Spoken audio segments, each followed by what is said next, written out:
Alors, bonsoir tout le monde, merci d'être là en si grand nombre. Merci également aux organisateurs pour leur généreuse invitation. Je voudrais qu'on fasse un petit peu d'histoire, peut-être. Je sais que quand on nous dit, là, vous vivez dans le passé, c'est pas vrai, parce que l'histoire, ça fait en sorte ce qu'on est. Revenons dans le Québec d'avant 1960. Nous n'avions rien comme présence mondiale. Mais quand nous avons décidé dans les années 60, dans ce qu'on a appelé la fameuse Révolution tranquille, où on a décidé qu'on développait notre État social, qu'on allait avoir notre propre position, qu'on allait avoir notre propre manière, notre propre modèle de développement, on a décidé aussi qu'on aurait une présence internationale. Puis dans la décennie 60, on a ouvert ce qu'on a appelé les délégations du Québec à l'étranger. Il y en a une seule dans le monde qui a le statut d'ambassade, et c'est celle qui est en France. Il y a des délégations générales un peu partout, à New York, à Bruxelles, au Japon, à plusieurs endroits comme ça. Mais il y en a une seule qui a le statut d'ambassade, et c'est bien parce que la France l'a voulu. Parce que la France, à l'époque, voulait accompagner le Québec dans cette prise, dans cette place qu'il est en train de prendre à l'échelle mondiale. Pourquoi je fais ce petit détour par là? Parce qu'il a fallu qu'on le fasse nous-mêmes, par nous-mêmes et pour nous-mêmes. On n'a pas pu compter sur quiconque. Ça va de soi, puis je ne suis pas du tout en train de diaboliser la position canadienne en la matière. Ils ont leurs intérêts, donc ils portent leurs intérêts quand ils sont sur la scène mondiale. Mais dans le cas du Québec, même si on peut dire après 1995, alors que Lucien Bouchard, qui était premier ministre à l'époque, faisait le tour de plusieurs pays, notamment d'Amérique latine, il était invité d'abord, ça s'est vu notamment au Mexique, il était invité à assister à l'assermentation des présidents fraîchement élus, puis il apprenait quelques minutes avant que finalement il n'était plus invité, que finalement seuls les vrais chefs d'État étaient invités. Puis ça n'a pas pris de temps qu'on a su que c'est parce que les ambassadeurs canadiens locaux avaient fait les appels, avaient fait quelques coups de fil pour s'assurer que le Québec ne soit pas présent dans la sermentation des chefs d'État. Donc on a beau nous dire que nous sommes une nation dans un Canada uni, c'est la motion que le Parti conservateur a fait adopter par la Chambre des communes en 2007, si je ne m'abuse. Mais dans les faits, on va toujours devoir compter juste sur nous-mêmes. Je pense aussi au combat pour l'exception culturelle. Ça, c'est un combat que Louise Baudouin, qui était ministre dans le gouvernement du Québec, a dû faire pour que la culture, dans les accords commerciaux, ne soit pas traitée comme un produit marchand comme toutes les autres, que ce ne soit pas la loi du marché, que bref, les États aient le droit de défendre leurs produits culturels en y accordant une préférence, ce qui ira à l'encontre des principes du libre-échange. Donc, c'est pour ça qu'on parle d'exception culturelle. Et peut-être d'abord, juste avant, un peu parler de la mondialisation, puisque le mot est dans la question. C'est une question de continentalisme ou de régionalisme. Et ce qu'on voit, c'est qu'il y a des blocs qui se créent à travers le monde, que ce soit l'Union européenne, le Mercosur en Amérique du Sud, l'ALENA, qui est en péril en ce moment, avec le gouvernement de Trudeau. Et puis, vous avez le partenariat transpacifique qu'on a fait avec le Parti conservateur et qui va être signé prochainement, qui a été signé, pardon. Donc, il y a des blocs qui se créent comme ça, des entités qui se fédèrent ensemble pour se renforcer, pour, en bloc, je ne vais pas faire de jeu de mots ici, mais avoir une plus grande force vis-à-vis du compétiteur. Parce que nous sommes, qu'on le veuille ou pas, dans une ère de mondialisation libérale axée sur le capitalisme, dans une compétition économique féroce.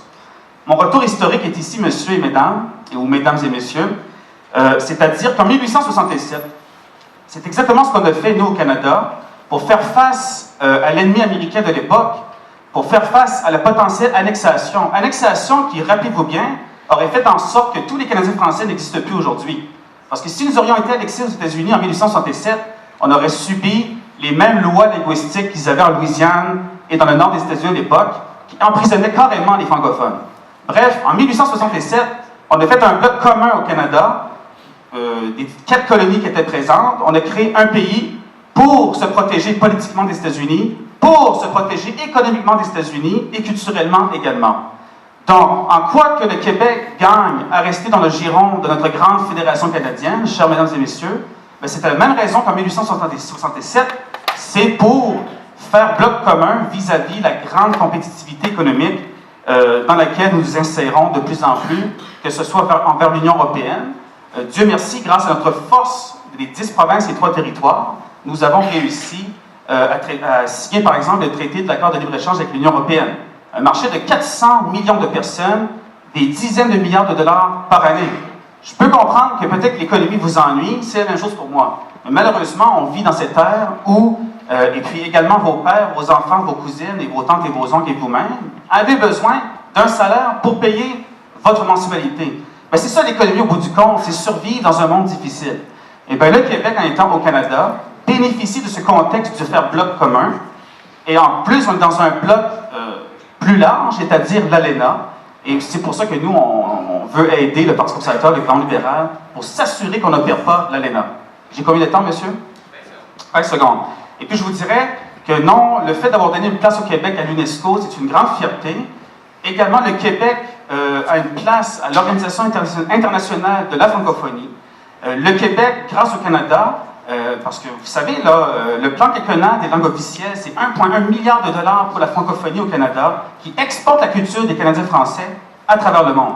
Donc, dans la mondialisation actuelle, il faut se rappeler que nos pères fondateurs, en 1867, ont fait bloc commun contre les États-Unis, et nous, dans le Canada et l'ALENA, faisons bloc commun contre les autres régions du monde. Merci à vous. À la question en quoi notre option politique, en l'occurrence dans notre cas l'indépendance, donne-t-elle au Québec une plus grande portée internationale dans notre comté de mondialisation, je vais résumer l'intervention de Simon-Pierre en disant qu'elle nous donne une voix tout court.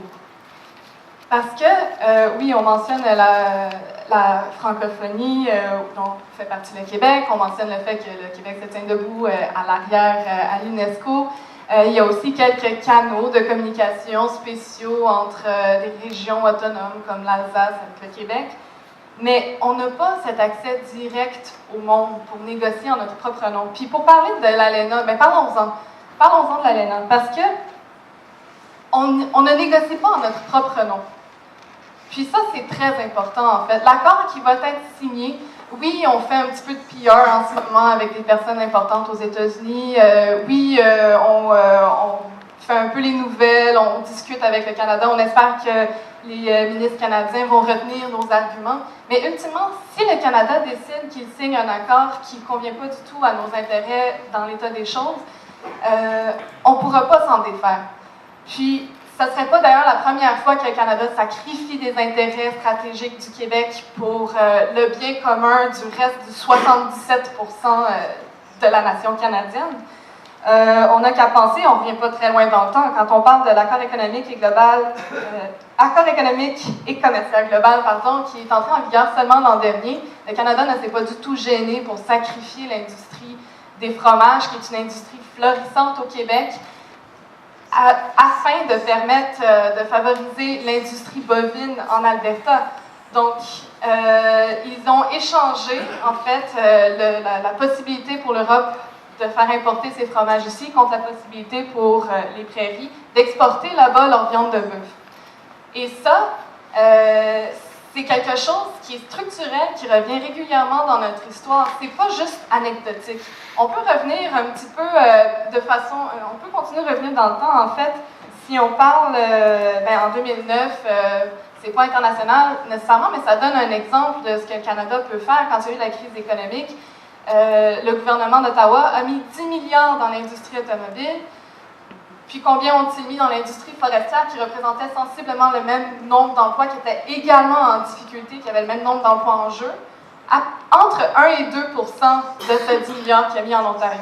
Le Québec propose un grand changement pour le Québec et on n'est pas un parti qui va dire que le Canada est parfait. Loin de là, on pense qu'il y a beaucoup de choses à changer aux deux niveaux. Et si on veut faire parler du Québec, mais parlons-en à propos de tout ce qu'on a accompli, qu'on pourrait accomplir en termes de protection de l'environnement, en termes de respect des droits humains. On n'est pas obligé à toujours réduire ça à des choses tellement simplistes. Je pense que c'est important de regarder ça de cette façon-là et d'arrêter de toujours voir les différences, chercher les différences avec les gens qui habitent à quelques kilomètres du Québec. C'est pas une manière de faire avancer des choses. Quelque chose qui m'étonne toujours, c'est d'entendre que, par exemple, l'idée qu'il faut faire bloc contre les concurrents, tout ça, est-ce qu'il y a un pays dans le monde qui ne fait pas des traités, qui ne fait pas des accords avec d'autres? Est-ce qu'on a besoin de faire partie d'un grand ensemble comme ça, qui n'est même plus une fédération proprement parlée, qui s'unitarise de jour en jour? D'autres choses aussi, par exemple, si on parle de l'accord économique et commercial global, il y a toutes sortes de choses qu'on peut... T'as juste formulé une question. Oui, qu'on pourrait dire là-dessus. Oui, mais c'est tellement tentant. Je vais faire ça. Il y a plusieurs choses qu'on pourrait dire là-dessus. Je n'irai pas dans l'ensemble des conséquences, mais même Pierre-Marc Johnson, parce que je vais lui demander de commenter cette citation-là, il disait, Pierre-Marc Johnson, ancien premier ministre du Québec, était négociateur pour le Québec. Il représentait le Québec à la table des négociations. Il avait dit, notre rôle se limite à glisser un billet doux à la délégation canadienne. Il dit on n'est pas à la table de négociation, donc il faut faire de la diplomatie de corridor. On n'a pas le choix de les attraper dans le corridor une fois de temps en temps, d'essayer d'aller souper avec eux autres, de prendre des bières avec eux autres, parce qu'on n'est pas à la table. Que pensez-vous de cette déclaration du représentant du Québec? Ben écoutez, chaque contexte a sa particularité. Mais moi, ce que je vous dirais, par contre, c'est que vous disiez qu'il y a des pays qui sont seuls, certes. En Europe, regardez la Lituanie, la Lettonie, l'Estonie, leur premier objectif, c'était de s'intégrer à l'OTAN. Que ce soit militaire, que ce soit politique, Union européenne, ou économique, Mercosur, ALENA, parce que moi, c'est vraiment de cette optique-là que j'ai pris la question sur la mondialisation.